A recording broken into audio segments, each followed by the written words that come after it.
Good morning all the students. Myself Sandeep Das, I am your computer teacher. Today we will discuss in chapter 7.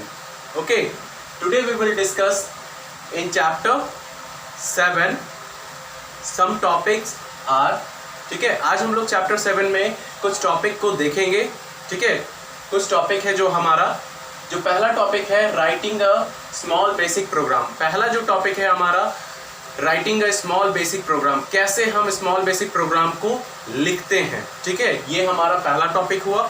ठीक है, दूसरा हमारा जो topic है saving अ program, जब हम स्मॉल बेसिक प्रोग्राम को लिखते हैं, ठीक है, कोडिंग के साथ, उसको कैसे सेव करेंगे वो दूसरे टॉपिक में देखेंगे. ठीक है, जो तीसरा टॉपिक है हमारा एग्जीक्यूटिंग अ प्रोग्राम, जब हम सेव कर लेते हैं, सेव करने के बाद प्रोग्राम को उसे एग्जीक्यूट करवाना होता है, रन करवाना होता है, वो इस तीसरे टॉपिक में देखेंगे. ठीक है, the next topic is opening a programme.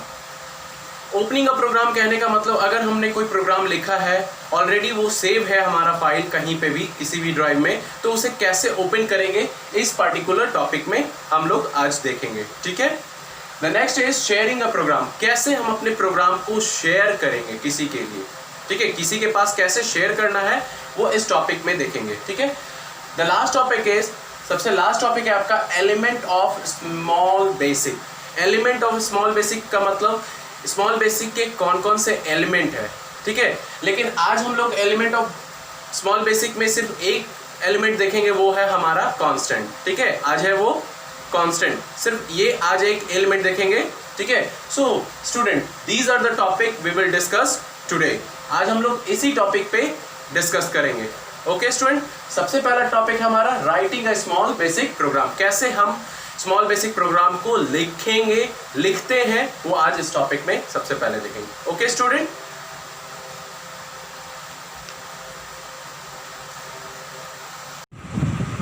The first topic is writing a small basic program, कैसे हम स्मॉल बेसिक प्रोग्राम को लिखते हैं. ठीक है, in the editor type the following code, हमारे एडिटर एरिया में हम कोड को टाइप करते हैं. ठीक है, text window right line computer, यानी इस तरीके से हमने एडिटर एरिया में ये हमने कोड लिखा, दिख रहा है आपको. इस तरीके से हमने स्टार्ट किया प्रोग्राम लिखना स्मॉल बेसिक का, हम अपने एडिटर एरिया में. ठीक है, अ small basic programme is save with the extension .sb और स्मॉल बेसिक, यानी जब भी हम स्मॉल बेसिक प्रोग्राम को लिखते हैं, कोड करते हैं, उसे सेव करते हैं किसी एक एक्सटेंशन के साथ, या तो .sb या तो स्मॉल बेसिक. ये दो तरीके से हम अपने फाइल को, स्मॉल बेसिक प्रोग्राम को सेव कर सकते हैं with the extension. As you start typing the code, ठीक है, जब आप टाइप करते हैं तो आप ऑब्जर्व करते हैं कि आपका लाइन नंबर अपीयर होता है beginning of every code statement automatically. आप यहाँ देख रहे हैं, जब कोई कोड स्टार्ट होता है, आपने कोड लिखा, तो उससे पहले आपका वो लाइन नंबर शो करता है. ठीक है, कोड स्टेटमेंट का यहाँ नंबर 1 दिख रहा है आपको, ये ऑटोमेटिक आपका डिस्प्ले करता जाएगा. नेक्स्ट जाएंगे तो ये नंबर 2 हो जाएगा, नेक्स्ट जाएंगे नंबर 3, इस तरीके से वो ऑटोमेटिक आपका शो करता जाएगा. Additional information related to code statement will automatically get displayed in help area. अगर कुछ additional information अगर देखने को मिलती है हम अपने कोड स्टेटमेंट के लिए, वो हमारे हेल्प एरिया में. ठीक है, यानी जो कोडिंग करते हैं हम लोग स्मॉल बेसिक प्रोग्राम का, उसका कुछ अदर रिलेटेड इन्फॉर्मेशन देखने को चाहिए, तो हम हेल्प एरिया में वहाँ से जा कर के इन्फॉर्मेशन ले सकते हैं. ठीक है, the next is rule to write a small basic program, कैसे हम स्मॉल बेसिक प्रोग्राम को लिखने से पहले सर्टेन रूल्स और रेगुलेशन को जानेंगे. ठीक है, उसके क्या क्या रूल्स हैं. Make sure you spell all the keywords और कमांड करेक्टली. जब आप प्रोग्राम कोड करते हैं तो उसके हर एक स्पेल यानी कीवर्ड और कमांड, कीवर्ड्स और कमांड करेक्टली होने चाहिए. ठीक है, अगर आपका कोई भी स्पेलिंग मिस्टेक होता है, कीवर्ड क्या करेगा, आपको एरर प्रोड्यूस कर देगा आपके प्रोग्राम में, अगर कोई भी स्पेलिंग मिस्टेक हुआ तो. ठीक है, ये था पहला रूल. दूसरा रूल कहलाता है keywords are reserve word in the programming language. Keywords हमारे प्रोग्रामिंग लैंग्वेज में रिजर्व वर्ड के रूप में रखा जाता है. ठीक है, ये हमारे लिए सर्टेन स्पेसिफिक फंक्शन को परफॉर्म करने में मदद करती है, हमारा keywords. You cannot use a keyword as a name for any other small basic component. आप कोई और कीवर्ड एज अ नेम आप यूज़ नहीं कर सकते हैं स्मॉल बेसिक कंपोनेंट में, ठीक है। आपको जो कीवर्ड्स रिजर्व रखा गया है आपके प्रोग्रामिंग में, उसी को लेकर के आप अपना कोड कर सकते हैं। ये तो था दूसरा रूल। तीसरा रूल कहलाता है small basic does not differentiate between the upper and the lower case letter. Small basic कभी भी डिफरेंस नहीं बताता है, चाहे वो कैपिटल हो या स्मॉल लेटर हो, ठीक है। ये कोडिंग में आपको केस सेंसिटिव नहीं देखने को मिलती है। आप स्मॉल लेटर से भी कर सकते हैं या कैपिटल लेटर से भी, ठीक है। यहाँ पे टेक्स्ट के रूप में होता है, ठीक है। स्मॉल बेसिक में टेक्स्ट के रूप में ही इस्तेमाल होता है। The next rule is all the space are ignored in the small basic. यहाँ पे देख रहे हैं कहीं भी हमें स्पेस देखने को मिली है, कहीं नहीं। इसमें स्पेस हम लोग कहीं यूज़ नहीं कर सकते हैं। ओके स्टूडेंट, चलिए नेक्स्ट टॉपिक है हमारा सेविंग अ प्रोग्राम। कैसे हम प्रोग्राम को सेव करेंगे, ठीक है। To save a basic program, ठीक है, कैसे हम सेव करना है उसके लिए सबसे पहले जब हमने कोड को तैयार कर लिया है अपने वर्किंग एरिया एडिटर एरिया में, तो कोड लिखने के बाद आप यहाँ पे टूल बार देख रहे हैं, ये टूल बार दिख रहा है आपको। यहाँ पे एक ऑप्शन दिख रहा है सेव एज का। जैसे ही सेव एज ऑप्शन पे क्लिक करेंगे तो हमारा सेव एज डायलॉग बॉक्स क्या होगा, अपीयर हो जाएगा, ठीक है।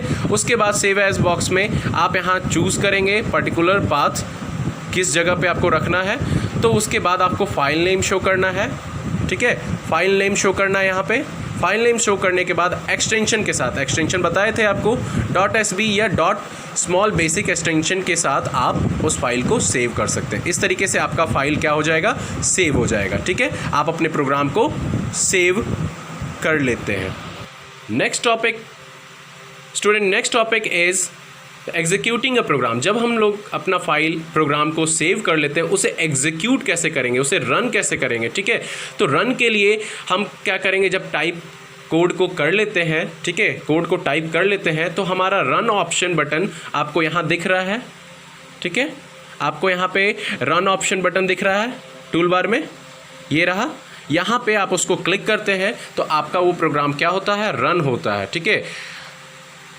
और नहीं तो आप F5 फंक्शन की में से आप उसे प्रेस करते हैं तो आपका प्रोग्राम रन हो जाता है। इस तरीके से आपका प्रोग्राम एग्जीक्यूट और रन होता है। Next topic is opening a program. कैसे हम किसी प्रोग्राम को ओपन करेंगे।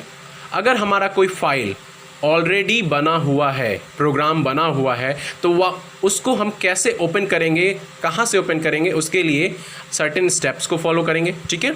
तो सबसे पहले क्लिक ऑन ओपन, ठीक है। आप यहाँ देख रहे हैं टूल बार में ओपन ऑप्शन दिख रहा है आपको, ये फोल्डर ऑप्शन। ओपन पे क्लिक करेंगे, ओपन बटन पे, तो आपका ओपन डायलॉग बॉक्स खुला, ठीक है। जिस भी आपको पाथ में यानी जिस भी ड्राइव में यानी डॉक्यूमेंट लाइब्रेरी में हमारा फाइल है, उस फाइल को मैंने सेलेक्ट किया और ओपन बटन पे क्लिक किया, तो वो हमारा प्रोग्राम न्यू एडिटर में ओपन हो जाएगा। इस तरीके से हम अपने कोई भी प्रोग्राम ऑलरेडी मेरा सेव है किसी भी ड्राइव में, आप उसे ओपन कर सकते हैं, ठीक है।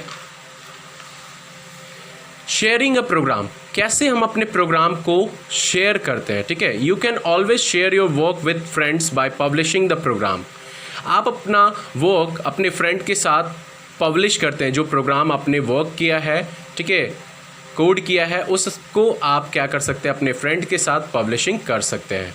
To share this program with your friend, आपको अपने फ्रेंड के साथ शेयर करना हो तो उसके लिए सर्टेन स्टेप्स को फॉलो करने होंगे, ठीक है। तो सबसे पहले पब्लिश बटन पे जाएंगे, जो हमारा वेब ग्रुप यानी टूल बार में है। आप यहाँ देख रहे हैं, यहाँ पे ये एरिया जस्ट सेव एज के जस्ट बगल में पब्लिश ऑप्शन पे जा कर के उसके बाद जो आपके टूल बार में है उसको क्लिक करेंगे तो एक आपका मैसेज बॉक्स का, ठीक है, डिस्प्ले करेगा प्रोग्राम आईडी के साथ। ये दिख रहा है आपको सेकंड स्टेप में, एक मैसेज बॉक्स में प्रोग्राम आईडी के साथ आपका मैसेज शो करेगा। The message box also indicate the program that has been published on the way, यानी ये मैसेज शो करेगा, पब्लिश करेगा कि आप अपने प्रोग्राम को वेब पे क्या करना चाह रहे हैं, पब्लिश करना चाह रहे हैं। इस तरीके का मैसेज आपके स्क्रीन पे दिखेगा, ठीक है। एक डायलॉग बॉक्स खुलेगा। इस डायलॉग बॉक्स में एक ऑप्शन आता है ऐड मोर डिटेल, ठीक है। ऐड मोर डिटेल पे क्लिक करेंगे तो आप क्या कर सकते हैं, उसमें आप अपना टाइटल, उस प्रोग्राम का डिस्क्रिप्शन, कैटेगरी आप उसमें ऐड कर करके आप पब्लिश कर सकते हैं, ठीक है। You can share the program ID with your friend. आप अपना प्रोग्राम आईडी क्या कर सकते हैं, अपने फ्रेंड को शेयर कर सकते हैं, ठीक है। क्यों? क्योंकि वो आपके फाइल को वेब पे देख सके इस तरीके से, ठीक है स्टूडेंट। तो नेक्स्ट टॉपिक है आपका element of a small basic, ठीक है। ये हमारा लास्ट टॉपिक है। ये आप इसमें हमें सर्टेन एलिमेंट्स को देखने होते हैं, लेकिन आज हम सिर्फ देखेंगे सर्टेन एलिमेंट्स, वो है हमारा कांस्टेंट, ठीक है। The various element present in small basic play a significant role in creating program. Small basic में जो ये एलिमेंट होते हैं प्रेजेंट, वो बहुत ही सिग्निफिकेंट रोल हमारे लिए प्ले करता है प्रोग्राम को बनाने के समय में, ठीक है। जो सबसे पहला आपका है कांस्टेंट। कांस्टेंट होता क्या है? कांस्टेंट एक ऐसा वैल्यू है, ठीक है, जब हम अपना प्रोग्राम एग्जीक्यूट करवाते हैं, रन करवाते हैं, वो क्या करता है, कभी भी उस वैल्यू को मॉडिफाई या चेंज नहीं करता है। ये है कांस्टेंट, ठीक है। There are 2 types of constant in small basic. 2 तरीके का आपको कांस्टेंट देखने को मिलते हैं। पहला आपका न्यूमेरिक कांस्टेंट और दूसरा आपका स्ट्रिंग कांस्टेंट, ठीक है। न्यूमेरिक कांस्टेंट क्या कहलाते हैं? Numeric value are referred to as numeric constant. Numeric value refer करता है न्यूमेरिक कांस्टेंट, यानी इसमें नंबर को हम लोग न्यूमेरिक कांस्टेंट कह सकते हैं, यानी न्यूमेरिक वैल्यू नंबर को, ठीक है। These include number which consist of digit form, यानी इसमें आप सिर्फ नंबर को ही ले सकते हैं 0 से 9 के बीच में, ठीक है। ये न्यूमेरिक कांस्टेंट कहलाता है। जैसे एग्जांपल में 65,321 ये हमारा एक न्यूमेरिक वैल्यू हो गया, यानी इसको न्यूमेरिक कांस्टेंट कह सकते हैं, ठीक है स्टूडेंट। नेक्स्ट है आपका string constant. String constant R series of character.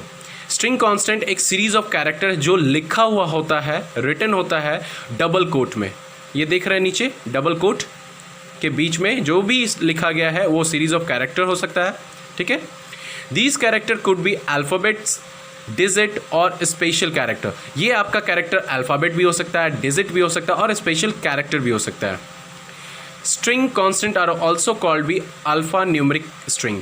String constant को हम लोग अल्फ़ा न्यूमेरिक कांस्टेंट भी कह सकते हैं। जैसे एग्जांपल में आप देख रहे हैं इंफॉर्मेशन टेक्नोलॉजी, ये अल्फ़ाबेट्स हो गए, ठीक है। डबल कोट में फिर हमारा डिजिट हो गया। यहाँ पे आप देख रहे हैं ये हमारा स्पेशल कैरेक्टर, यानी ये अल्फ़ा न्यूमेरिक स्ट्रिंग को भी डिनोट कर रहा है, यानी डबल कोट में 1 2 3 ABC कॉम्प्लेक्स, ये अल्फ़ा न्यूमेरिक स्ट्रिंग को भी शो करता है, यानी इसे स्ट्रिंग कांस्टेंट कह सकते हैं हम लोग, ठीक है। तो स्टूडेंट ये आपका टॉपिक आज फिनिश हुआ, ठीक है। Next topic is in the next video. Thank you.